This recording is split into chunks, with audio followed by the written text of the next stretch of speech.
আমি ডাব কিনাও খাইছি, আবার চাইয়াও খাইছি। শান্তি শুধু চুরি করে খাওয়াতে। এইবার প্রিন্স মামুনকে নিয়ে নতুন এক স্ট্যাটাস দিলেন উমরান ফায়ার।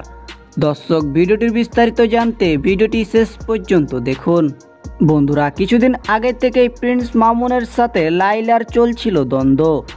এ সময় প্রিন্স মামুনকে যেন ঘুমের ওষুধ খিলিয়ে মামুনের ফোন থেকে সব গোপন ভিডিও এমনকি গোপন পিকচার নিজের ফোনে করে নিয়েছিল লাইলা। এরপর যেন সোশ্যাল মিডিয়ায় ভাইরাল করে দিয়েছিল প্রিন্স মামুন ও ঐশীর কিছু অশ্লীল ভিডিও এমনকি কিছু পিকচার। ঐশীর সাথে প্রিন্স মামুনের পিকচার নিয়ে যেন তোলপাড় শুরু হয়ে গিয়েছে সোশ্যাল মিডিয়াতে। এই নিয়ে যেন নতুন এক স্ট্যাটাস দিয়েছেন উমরান ফায়ার। তিনি বলেন, প্রথমে লাইলা, এরপর ঐশী, এইসব কি পেয়েছে প্রিন্স মামুন ওরফে টোকাই মামুন। তো বন্ধুরা, উমরের কথাতে আপনাদের মতামত কি তা অবশ্যই কমেন্টে জানাবেন। আর ভিডিওটি ভালো লাগলে একটা লাইক দিবেন। যারা আমাদের চ্যানেল নতুন অবশ্যই সবাই চ্যানেলটি সাবস্ক্রাইব করে দিবেন।